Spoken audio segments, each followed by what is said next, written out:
एक दिन रतन जंगल में लकड़ियां काटने गया कि तभी उसके कानों में किसी बूढ़ी औरत की कराह भरी आवाज आई। रतन इधर उधर देखने लगा। तभी उसकी नजर एक टूटे हुए पेड़ पर पड़ी जिसके नीचे एक बूढ़ी औरत लेटी हुई थी। रतन तुरंत ही उस बूढ़ी औरत के पास चला गया और उसने उस सूखे हुए वृक्ष को उस बूढ़ी औरत के ऊपर से हटा दिया। वो बूढ़ी औरत तुरंत उठकर खड़ी हो गई। वर्षों से यह वृक्ष मेरे ऊपर था। सैकड़ों लोग इधर से गुजरे, मगर किसी ने भी मेरी कोई सहायता नहीं की, बल्कि उल्टा मुझे नुकसान पहुंचाकर चले गए। नुकसान पहुंचाने से आपका क्या मतलब है? और वर्षों से आप एक पेड़ के नीचे कैसे दब सकती हैं? मैं एक मायावती औरत हूं। अभी तुम्हारे लिए केवल इतना ही जानना आवश्यक है। वर्षों पहले एक आदमी यहां से गुजरा और उसने मुझसे मेरा हीरा छीन लिया। उस हीरे का मिलना मेरे लिए बहुत जरूरी है। कहीं वो हीरा नीले रंग की किरणों से तो नहीं चमकता था? ये सुनकर बूढ़ी औरत बुरी तरह से चौंक गई।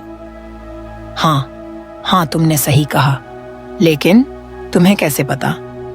रतन उस बूढ़ी औरत को सारी घटना बताते हुए बोला। लगता है मेरे गांव का मुखिया ही वो हीरा तुमसे चुरा कर भाग गया था, और उस हीरे की वजह से मेरे पिता को अपनी जान गंवानी पड़ी। अब समझ आया। बूढ़ी औरत रतन को बहुत गौर से देखती हुई बोली, ये तुम क्या कह रहे हो? तुम कौन से मुखिया और हीरे की बात कर रहे हो? ये आज से 10 साल पहले की बात है। गणपत एक गरीब किसान था। वह अपने 10 वर्षीय बेटे रतन और अपनी पत्नी राधा के साथ एक छोटे से गांव में रहा करता था। पता नहीं भगवान हमारी कैसी परीक्षा ले रहा है। जब रतन पेट में था तब आपने धनीराम से कर्ज लिया था जो आप नहीं चुका पाए। उसके बदले धनीराम ने आपका सारा खेत ही हथिया लिया और आपको अपने ही खेत में मजदूरों की तरह काम पर लगा दिया। आपको अपने ही खेत में कड़ी धूप में हल चलाते हुए 10 वर्ष हो गए हैं। अब आप धनीराम से अपना खेत वापस क्यों नहीं मांगते? अरे राधा, तुम्हें क्या लगता है, क्या मैंने धनीराम से ऐसा नहीं कहा होगा? अरे मैं जब भी अपना खेत वापस मांगता हूं तो वह मुझे इतना सूद बता देता है कि मैं 7 जन्मों तक उसे नहीं चुका सकता। क्या आप अपने ही खेत में नौकरों की तरह जीवन भर काम करते रहेंगे और ऐसे ही अपमानित होते रहेंगे? घर पर राशन भी खत्म हो गया है। आपको याद है धनीराम ने इस महीने आपको कुछ भी धन दिया है? ठीक है राधा, मैं कल ही गांव के मुखिया से बात करूंगा। अगले दिन गणपत मुखिया के पास जाकर उसे सारी घटना बताते हुए बोला, मैं धनीराम के खिलाफ कोई बड़ा कदम नहीं उठा सकता क्योंकि धनीराम के महाराज के साथ बहुत अच्छे संबंध हैं। लेकिन फिर भी मैं धनीराम से एक बार बात करके देखूंगा। मैं कुछ दिनों के लिए दूसरे राज्य जा रहा हूं, वहां से लौटकर बात करूंगा। ठीक है, परेशान मत हो। मुखिया की बात सुनकर गणपत अपने घर पर चला गया और मुखिया जंगल के रास्ते दूसरे राज्य की ओर चल दिया। मुखिया एक घने जंगल की ओर गया ही था कि तभी उसकी नजर एक बूढ़ी औरत पर पड़ी जिसके ऊपर एक वृक्ष गिरा पड़ा था। मुखिया तुरंत उस बूढ़ी औरत के पास जाकर बोला, अरे ये तुम्हारे ऊपर वृक्ष कैसे गिर पड़ा? मैं यहाँ से जा रही थी, तभी तेज आंधी चल पड़ी और यह वृक्ष वैसे भी पूरी तरह से सूख चुका था। मेरे ऊपर गिर गया। मैं बूढ़ी हो चुकी हूँ। मुझ में इतनी शक्ति नहीं है कि मैं इसे अपने हाथों से उठा दूं। तुम मेरी सहायता कर दो। ठीक है, तुम चिंता मत करो। मैं अभी तुम्हें इस वृक्ष के नीचे से निकालता हूँ। मुखिया उस बूढ़ी औरत को वृक्ष के नीचे से निकालने के लिए झुका ही था कि तभी उसकी नजर उस बूढ़ी औरत के हाथ पर पड़ी। उसके हाथ में एक बड़ा ही सुंदर हीरा नीले रंग की किरणों से जगमगा रहा था। अरे, तुम्हारे हाथ में जो हीरा है वह तो बहुत ही सुंदर है। यह सुनकर बूढ़ी औरत बुरी तरह से घबराती हुई मुखिया से बोली, ये मेरा हीरा है। मुखिया तुरंत उस बूढ़ी औरत के हाथ से वो हीरा छीनकर अपने गांव की ओर भाग गया और अपने घर में घुसकर उस चमकते हुए हीरे को आंखें फाड़ फाड़ कर देखने लगा। ये हीरा तो बहुत ही सुंदर है। तभी वहां पर जमींदार आ पहुंचा। जमींदार को देखकर मुखिया ने तुरंत उस हीरे को छुपा लिया, मगर धनीराम उस हीरे को छुपा चुका था। अरे, यह हीरे को मुझसे छिपाने की आवश्यकता नहीं है मुखिया। अरे, मेरा महाराज के साथ उठना बैठना लगा रहता है। अरे, मैं चाहूं तो उनसे ऐसे कई हीरे मांग सकता हूं, समझे? अरे नहीं नहीं धनीराम, तुम गलत समझ रहे हो। मैं तो तुम्हारे ही पास आने वाला था। मेरे पास? लेकिन क्यों? आज मेरे पास गणपत आया था और कह रहा था कि मैं तुमसे उसके खेत के बारे में बात करूं। दरअसल रामधन अब अपना खेत वापस लेना चाहता है। अरे, तो उसके लिए उसे भारी ब्याज चुकाना होगा, जो कि वह 7 जन्मों तक नहीं चुका सकता। बड़ा आया खेत वापस लेना है। इतना बोलकर धनीराम मुखिया के घर से बाहर निकल गया। कुछ दूर जाकर धनीराम अपने आप से बोला, इस हीरे ने तो मेरी नीयत खराब कर दी है। मैं किसी भी कीमत पर हीरे को पाना चाहता हूँ। एक काम करता हूँ, मैं वो हीरा चुरा लेता हूँ और उसका आरोप रामधन के ऊपर लगा दूंगा। इससे एक तीर से 2 निशाने हो जाएंगे। मुखिया का हीरा भी मेरे पास आ जाएगा और गांव वाले गणपत और उसके परिवार को धक्के मारकर गांव से बाहर निकाल देंगे और फिर गणपत की जमीन पर भी मेरा पूरी तरह से कब्जा हो जाएगा।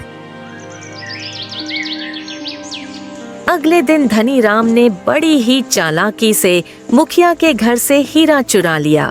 मुखिया ने जब अपने घर पर हीरे को गायब पाया तो वहां पर कोई नहीं होता। तभी वह अपने आप से बोला, अरे ये क्या हो गया?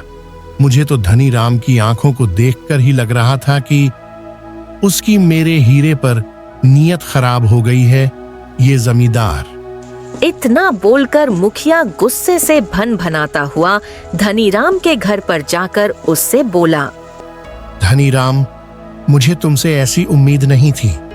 अरे रुको रुको भाई, क्या हो गया मुखिया? इस तरह से मुझसे गुस्से में क्यों बात कर रहे हो? अरे तुम ही जानते थे कि मेरे पास वो हीरा है। आज सुबह ही मेरे घर से हीरा किसी ने चोरी कर लिया और मुझे शक है कि वो हीरा तुमने चुराया है। वाह वाह, मैंने चुराया है? अरे तुम्हारा दिमाग तो ठीक है मुखिया। तुमसे मैंने तुम्हारे घर में ही कहा था, अगर मैं चाहूं तो ना जाने कितने हीरे महाराज से मांग सकता हूं। देखो मुखिया, मेरी बात का भरोसा करो। जब मैं तुम्हारे घर से निकला था तब मैंने गणपत को तुम्हारे घर के पास देखा था और मुझे शक है कि गणपत ने ही तुम्हारा हीरा चुराया है, क्योंकि वैसे भी सारे गांव में सबसे ज्यादा गरीब गणपत ही है। तुम सही कह रहे हो धनीराम। रामधन ने जरूर मेरी बातें सुनी होंगी। मुखिया धनीराम और कुछ गांव वालों को लेकर गणपत के घर में घुस गया। इतने सारे गांव वालों को एकत्रित होता देखकर गणपत डरता हुआ मुखिया से बोला, क्या हुआ मुखिया जी? आप और धनीराम इतने गुस्से में क्यों हैं?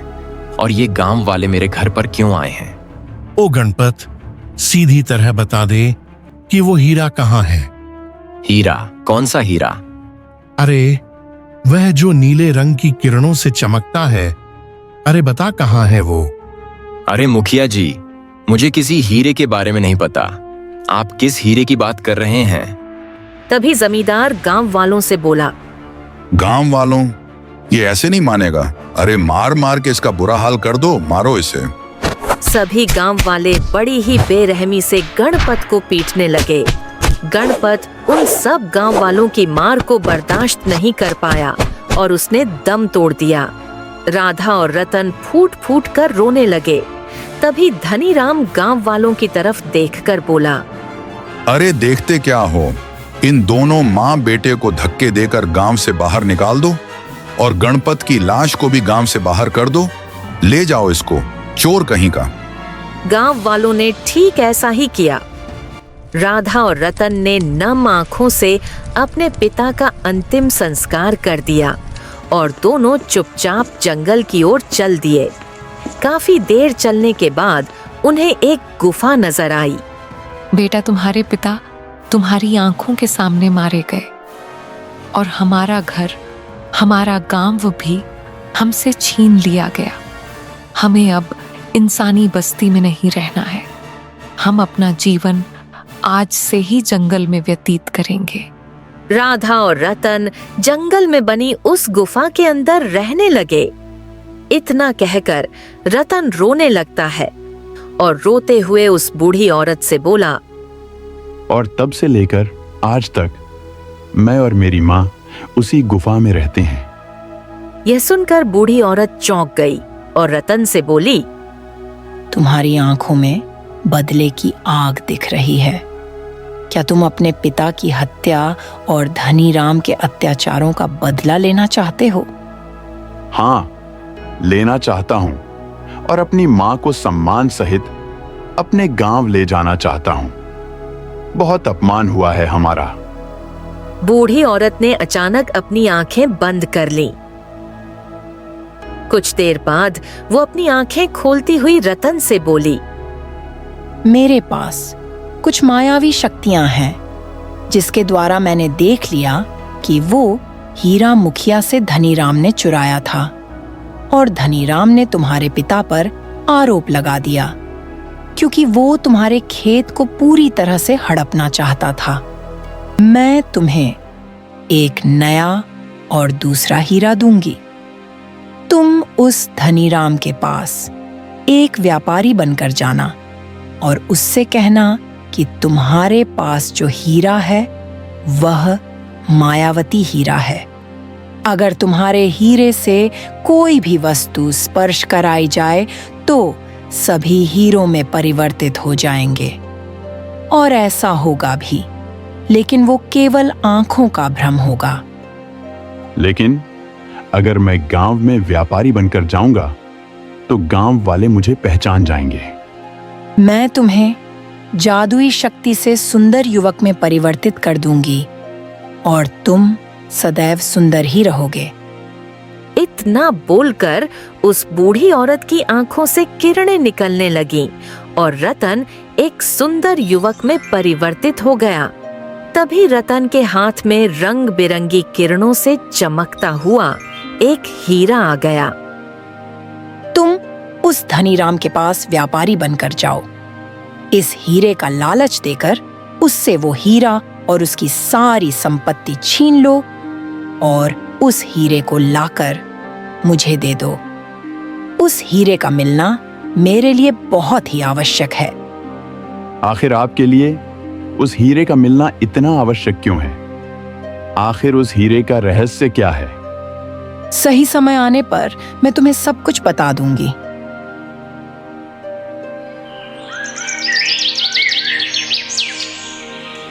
अगले दिन रतन अपने गांव पहुंच गया। गांव वाले सभी रतन को घूर घूर कर देखने लगे क्योंकि रतन बहुत ही महंगे वस्त्र पहनकर आया था और वह बहुत ही सुंदर हो चुका था। रतन धनीराम की हवेली के अंदर चला गया। धनीराम रतन की ओर देखकर बोला, कौन हो तुम और यहाँ क्या करने आए हो? मैं एक व्यापारी हूं।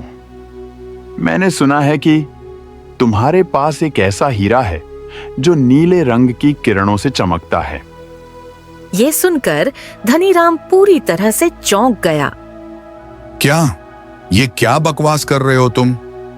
इस तरह का हीरा 10 वर्ष पहले हमारे गांव के मुखिया के पास था, जिसे गणपत ने चोरी कर लिया था और बताने से पहले ही मर गया। यह झूठ है धनीराम। मैं इस बात को बहुत अच्छे से जानता हूं। देखो किसने क्या किया है, मुझे इससे कोई मतलब नहीं।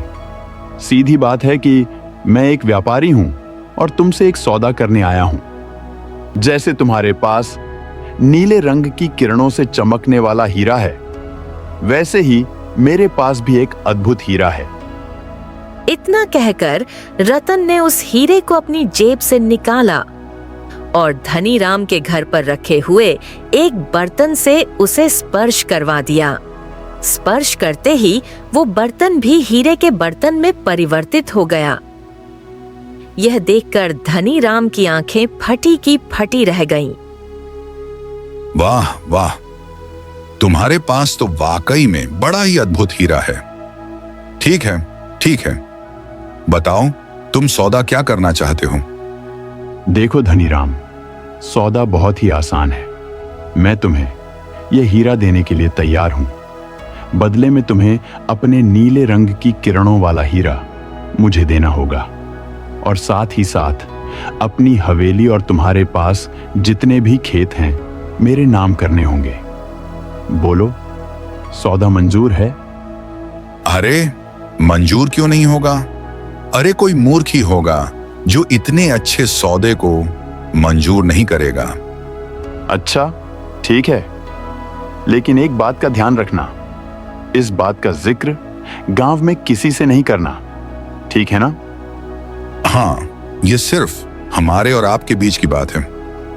इतना बोलकर धनीराम ने नीले रंग की किरणों से चमकने वाला हीरा रतन को पकड़ा दिया और अपने सारे खेत और अपनी हवेली रतन के नाम कर दिया। रतन ने जब वो नकली हीरा धनीराम को दिया तो वो रंग बिरंगी किरणों से गायब हो गया। यह देखकर धनीराम बुरी तरह से क्रोधित हुआ और रतन से बोला, तुमने मेरे साथ धोखा किया है। अरे कहां गया वो हीरा? मुझे मेरा हीरा वापस करो और मेरी सारी संपत्ति भी वापस करो, धोखेबाज कहीं के। अच्छा, और नहीं किया तो क्या कर लोगे? अरे मैं चीख चीख कर सारे गांव वालों को तुम्हारी बेईमानी के बारे में बता दूंगा। बेईमान, धोखेबाज, सीधी तरह से यहां से बाहर निकल जाओ, नहीं तो धक्के देकर तुम्हें बाहर निकाल दूंगा। अरे तुम कुछ नहीं कर सकते, क्योंकि जिस हवेली पर तुम खड़े हो वो हवेली तुम्हारी नहीं बल्कि अब मेरी है। इतना कहकर रतन धनीराम को धक्का देकर बाहर निकल गया। धनीराम चीखते हुए सारे गांव वालों को इकट्ठा करता है। उन गांव वालों में मुखिया भी था। धनीराम सारे गांव के सामने उन्हें सारी घटना बताने लगा। तभी रतन गांव वालों से बोला, गांव वालों, धनीराम मेरे ऊपर आरोप लगा रहा है कि मैंने इसके साथ धोखा किया है। मैंने इसका नीले रंग की किरणों से चमकने वाला हीरा हड़प लिया है, जबकि 10 वर्ष पहले आप ही लोगों ने गणपत नाम के एक व्यक्ति को उस हीरे के चुराने के आरोप में मार मार कर उसकी जान ले ली थी, और उसमें धनीराम ही शामिल था। अगर वो हीरा गणपत के पास था तो फिर वही हीरा धनीराम के पास कैसे आया? इसका मतलब साफ है कि धनीराम उस समय झूठ बोल रहा था। मुखिया के घर से हीरा गणपत ने नहीं, धनीराम ने चुराया था, और यह रहा वो चोर। यह सुनकर धनीराम बुरी तरह से चौंक पड़ा और मुखिया धनीराम की ओर देखकर बोला, इसका मतलब हीरा तुमने चुराया था धनीराम, और हमने तुम्हारे बहकावे में आकर उस बेचारे गणपत को पीट पीट कर मार दिया और उसके परिवार को भी गांव से धक्के मारकर बाहर निकाल दिया। और अब तब देखते क्या हो, इस धनीराम को पीट पीट के यहाँ से बाहर निकाल दो ताकि यह फिर किसी के साथ ऐसा धोखा ना कर पाए। अरे मारो इसे, मारो।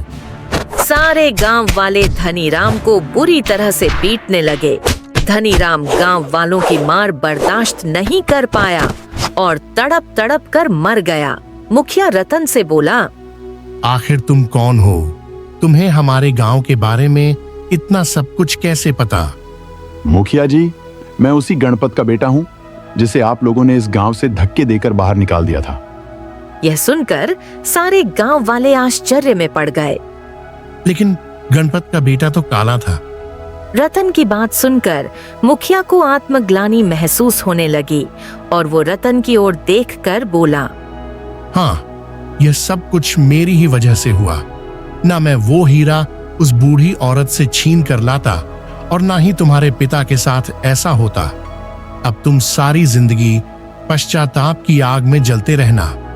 रतन अपनी माँ को सम्मान के साथ में गांव में ले आया। कुछ दिन के बाद रतन उस बूढ़ी औरत के पास चला गया। रतन ने उसे वो हीरा दिया और उसे देखकर बोला, अब बताओ कौन हो तुम और तुम्हारा रहस्य क्या है? चलो मेरे साथ। बूढ़ी औरत रत्न को एक घने जंगल की ओर ले गई, जहां पर एक साधु बैठे हुए थे जो तपस्या में लीन थे। बूढ़ी औरत उस साधु को वहां पर हीरा पकड़ाते हुए बोली, ये लो साधु महाराज, आपकी अमानत।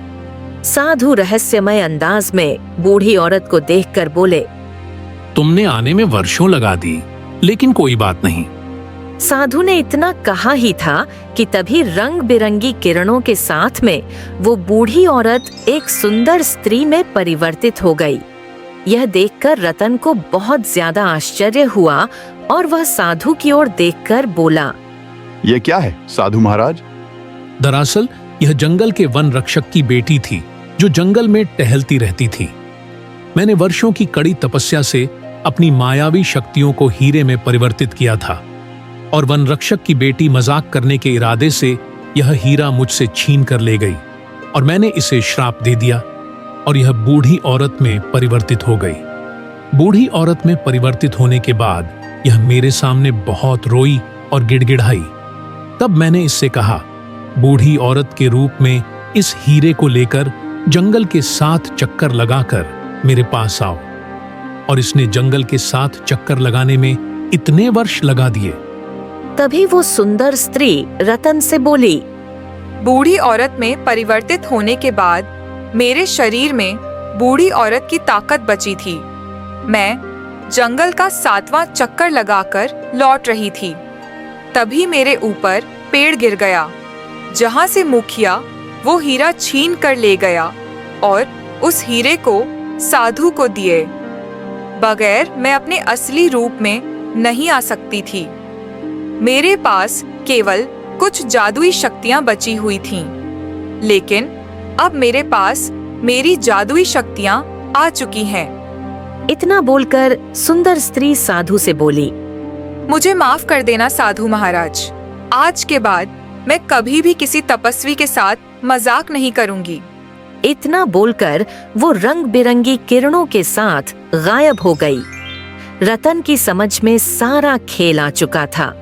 रतन मुस्कुराता हुआ अपने गांव चला गया और अमीरों की तरह अपनी माँ के साथ धनीराम के हवेली में अपना जीवन व्यतीत करने लगा।